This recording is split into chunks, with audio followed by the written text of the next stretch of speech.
shoot, I lift, I shoot again, and then I get like a light stretch. I just get my blood pumping, got some energy. I don't know, just gets me going. This is called golf. Basically, he has +1. Every time you miss, you get a plus something, just like in golf. And every switch is a minus, so the point is, get as many minuses. He has +2. Johnny Lee, hey, he can shoot, surprisingly well. I have like the best game day ritual. I go and play like a period of NHL. I like the Caps, only because of Ovechkin. The same way I like freaking Pittsburgh because they got Sid, but I don't know. Why do you play hockey? I don't know. I just got into it this past year. I'll play with anybody for real.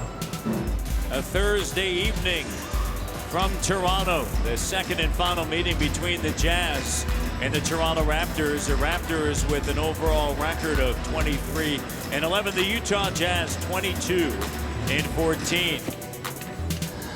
You go, Coach. You know, it's an extremely difficult 9-game stretch.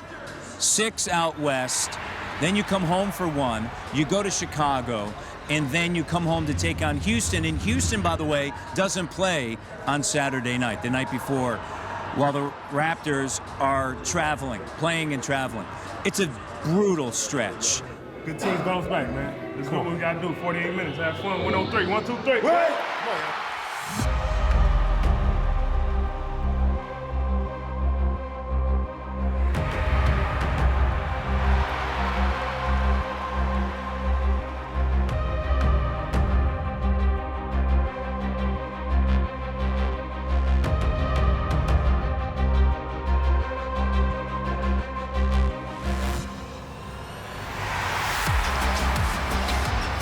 Here's Kyle with the throw. Lowry from London. It's now a 1-point game, 85-84. Lowry driving. And the foul. Hashtag NBA vote. Under 4 minutes to play. Raptors have never led. Trailed by as many as 11. For the lead. DeMar DeRozan hands the Raptors a 1-point advantage. Angles up top. Guards DeRozan. Here's Kyle for the three. Oh! Bucket and bucket. Kyle Lowry with the big three. 94-88. I tell you what, all the fans here at the Canada Center are on their feet. That's applauding this effort. Yeah, that's a big win. Because the Raptors just battled through adversity all night long. Quinn Snyder and Dwayne Casey meet. Raptors come away with a tremendous victory tonight. 33 from Kyle Lowry. Don't spell it with an E.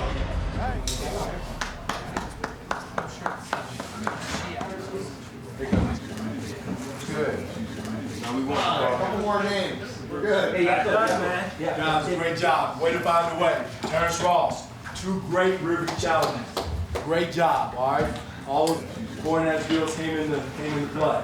Good job of taking the challenge you got. And also you too, DC. Good job of coming and taking the challenge on their guy. And you 2 guys right here. Good job.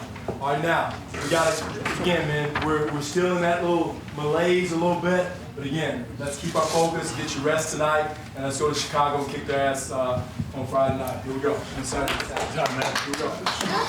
Go. Together on 3. 1, 2, 3. Yeah. Again, I'm gonna say this: our schedule is brutal, and you know it is what it is. But tonight was like a road game. I thought we were in a malaise, and guys had blank looks on their face.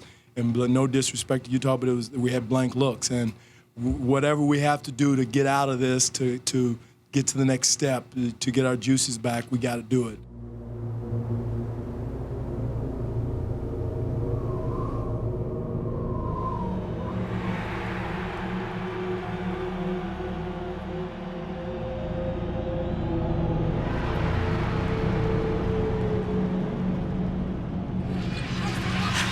Raptors down by 2, 118-116.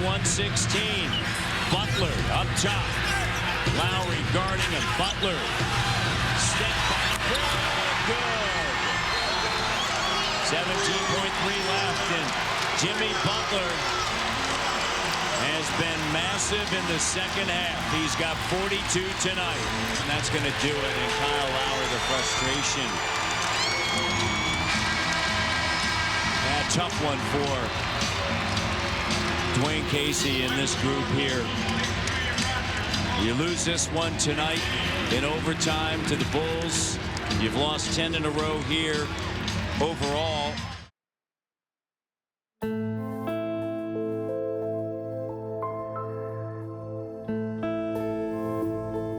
They're not as consistent because number 54, Patrick Patterson's not playing. I mean, he brings a lot of value to the table.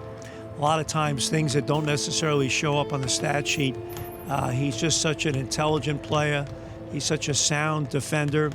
He's such a terrific teammate, reliable, steady guy. So when you take a guy like that out of the lineup, you know, you see statistically what you're missing, but there are a lot more intangibles, maybe as much, if not more, from an intangible perspective than actually shows up on the box score. I mean, he is just a guy that is a steady Eddie, a glue guy, a really tremendous piece of the puzzle. So you take him out of the lineup, you're going to have a few more miscues defensively. I would say right now, the X factor with Patterson being out, I think is a pretty big one for this team.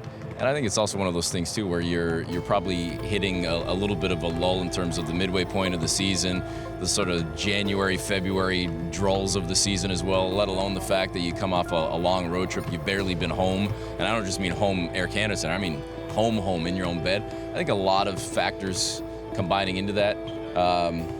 You look at the next stretch of games, maybe after Boston, you got some winnable ball games both at home and on the road coming up, and you know, I think if you start kind of getting your flow back after that, if you don't, then I'd say, all right, there's some red flags going up. I have a theory on basketball, you know, it's the peg theory. It's a lot easier for a guy to move down one peg than to move up one peg. And when you're asking every guy on your roster now, beyond DeMar DeRozan and Kyle Lowry, to move up that proverbial peg, you got a few more things on your plate than maybe you're used to, and that takes time to adjust. So, am I concerned? No. Does it point out some areas that this team has to improve upon? Yes, absolutely. Bounce back time, man. We back home, 48 minutes, play hard and have fun. Win on three, 1, 2, 3. It's too bad that you couldn't have held on to that one last night against Chicago. Would have made this one a little bit easier. The Raptors generally, though, have done a pretty good job in back-to-back situations over the last 3 seasons. They're 3-4 this year on the first night, 3-3 on the second night. Let's see what kind of resistance they put up, especially early, Sherm, because if the Rockets get away from you early, they're tough to run down. Here's Harden. The three, and it's good. Look, I said this before, they're just a couple shots away, right? It's 99-95. Well, you just got to make sure it's not a couple of Harden shots away. Harden 10 of 22.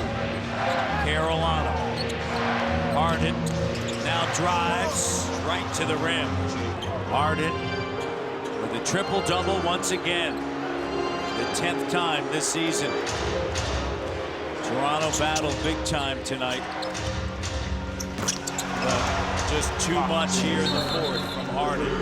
40, 10, and 10. And that's going to do it. The Rockets win their 8th in a row. They improve to 30-9, and the Raptors fall to 24-13.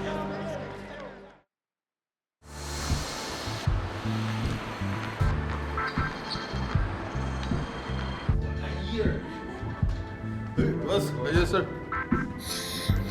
The court looks nice. You ready?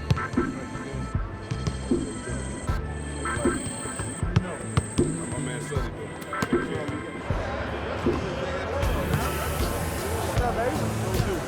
I have probably like almost 100 people I know in this league.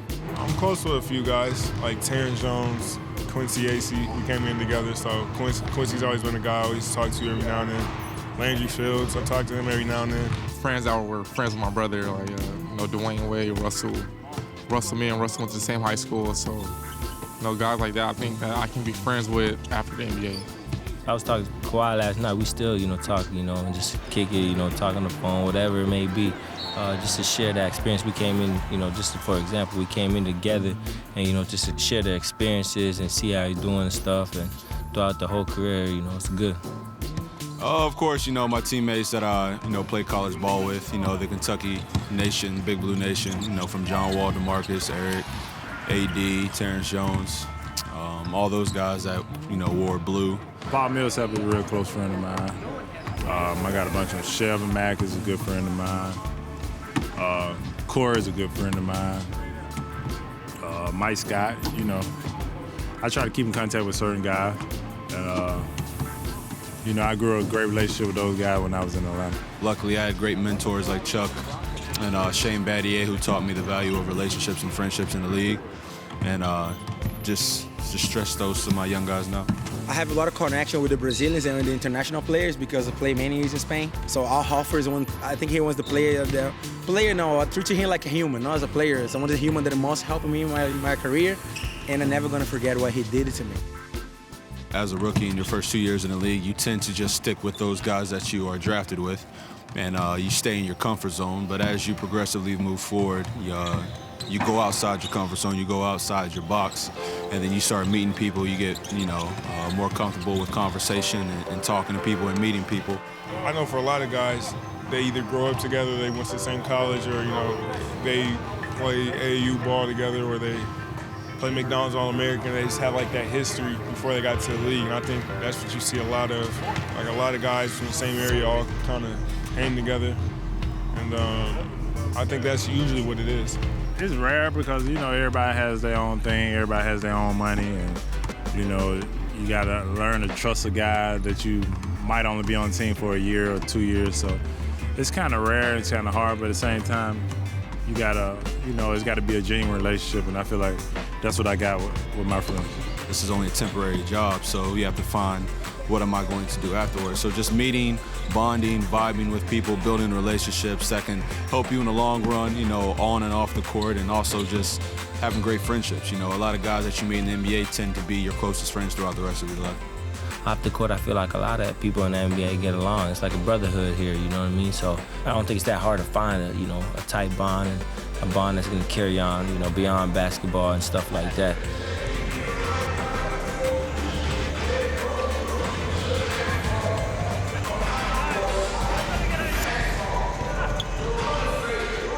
I think it's a great time for a game like this. Long road trip, some disappointing things happen after that. Patrick Patterson, coming back from injury, missed 4 games. I think this team needs a jolt right now.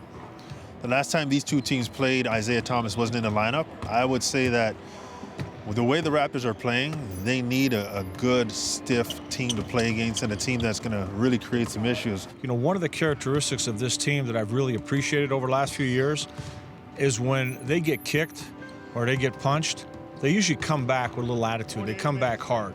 And I think right now they need to do that. 1, 2, 3. They need to kind of regroup. Hey, fatigue, crazy schedule, injuries, all that was a factor for what recently happened. So now you got a chance to kind of regroup and say, okay, what do we have to do? Who do we want to be? How do we have to play to get there? Joseph to Lowry, the 3 for the lead, and the foul!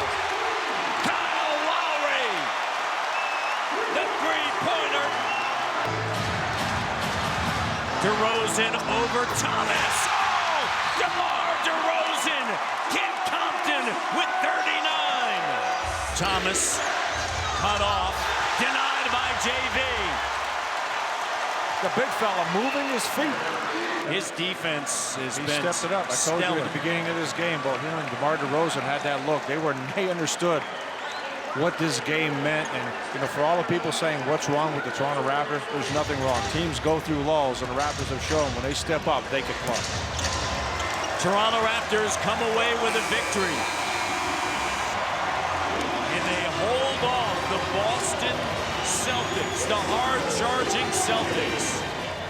Good job, big fella. Yeah, play to be All-Star. Too late. That's the reason you had 23 rebounds. You had 6 of them in one possession. Hey, you gotta be smart, man. You gotta know how to do that. Right? Yeah. Small things. Small things. That second half, from the third quarter to the end of the fourth quarter, we did all the small things. Rebounding, boxing out, communicating. We got physical with them. That's what we got to do. And I think that really helped us tonight. I think that was still the game. Our energy was high. We did everything small that was needed to do. We did everything screen better. We talked better. We kept the paint strong. That's what we got to do. Like, that's how we're going to win games. I know we all fatigued right now, and this is that time of the year, but small things will win us games. We're a really good team. Just the smallest things we got to do and keep doing them. Just keep doing them and keep encouraging each other. Nothing we say to each other is meant to be reckless or hurtful. It's to just help us all get better. Well said. DeMar DeRozan, 13 rebounds. God damn. I love the points, but I'm looking at the rebounds. I thought it was Valanciunas. Valanciunas had 23. All right, that's big. JV, way to come in, both of you, and bang the board. You came in and did a hell of a job. 3 big blocks. Man, game like that tonight was a grinded out game, character game. Wasn't falling, but you guys kept playing, man, and that's what this league is all about. I'm telling you, it's not about the 3-point shots. It's not about the pretty fourth quarter lead score that look is. It's about grinding everything out like you guys did. And Kyle said it right.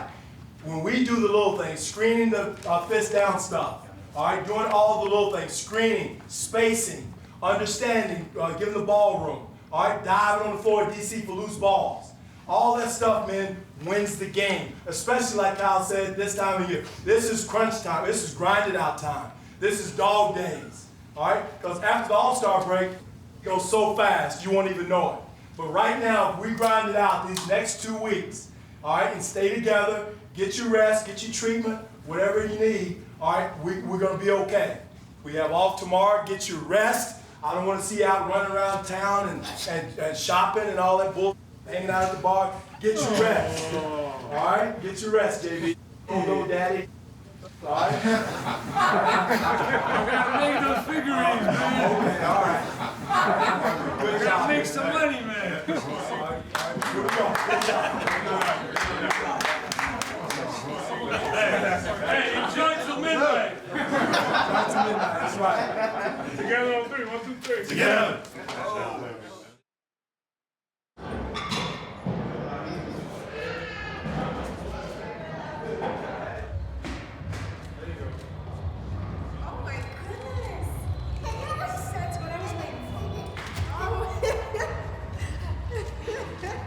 We're here today because my son's and my daughter's birthday, Amari and Layla. It's Amari's first birthday, it's Layla's third birthday, and it's a blessing because their birthdays are a day apart. It is amazing to see the turnout for their birthday party. Well, some of the players that brought their kids and some of the organizational people brought their kids, and I think we have a contingency of about 30 family people here from LA all the way from Alabama. It's amazing. The energy in the room is just awesome. 5, 4, 3, 2,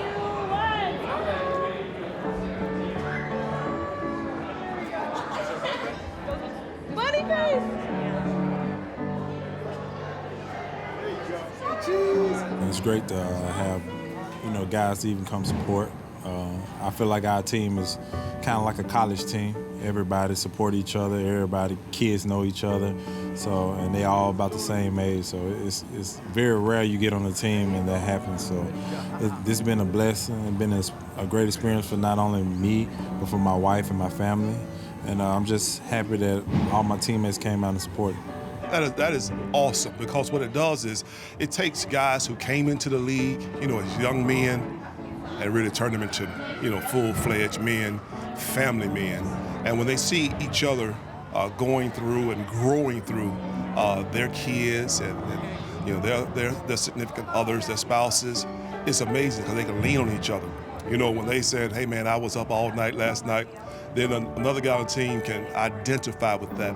And so that's just a help that you can't put a price on. So when these guys are growing through, you know, adulthood, with their kids growing up with each other, it's just forming a bond that translates to the court.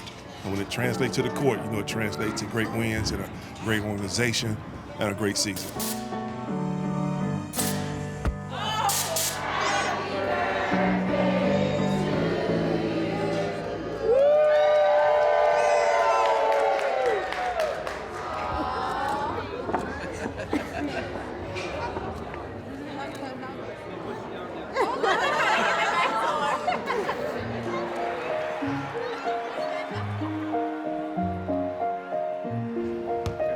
Him dealing with an injury that he, you know, never dealt with before, had him out longer than he's ever been out before, and he just went through a growing moment because it was tremendous for him to just be able to, you know, have to go through surgery and then sit out and then want to get on the floor and then really want to be out there helping his teammates. It's like when you go, I understand because I played ball myself. When you play games, it's not just you playing a game. It's like going to war. And when you have someone else sitting out or you can't get in and help your guys, it hurts. And so, but he's turned it around. He's worked hard, and now he's getting his legs, he's getting his feel, his rhythm back, and now you're seeing some of what he's been putting in as far as the hard work. You know, even in season, he works at night. You'll see him, you can go to the gym when other guys have kind of gone home. He goes back to the gym late at night, putting in the extra because it's going to pay off down the road. And I keep telling them, it's going to come back around and it's going to pay off. Just keep putting in the work. And he's done it. Carroll takes big time bucket. Carroll, 21 points on the second night of a back-to-back. Raptor fans and DeMarre Carroll himself have been waiting a long time to see a game like this. Bothers him when he's not playing at his top level because he feels like not only is he letting down himself, but he's letting down his teammates, the organization, and believe it or not, the NBA as a whole. You know, so he wants to be a spokesman for the NBA. He wants that to show through his play, that he translates to all the people all around the world that if you work hard and you put in the time, make the sacrifices, then your game will rise. I'm winning! I'm winning! No, you're not. I'm winning! You guys are the green team. We're the red team. Yeah. We're the red team. Go on that side. Get the ball, throw it, Tristan, throw it. Game over. The red team wins. Yeah! It's all gone, Tristan. Come back soon. It's all over. Come on.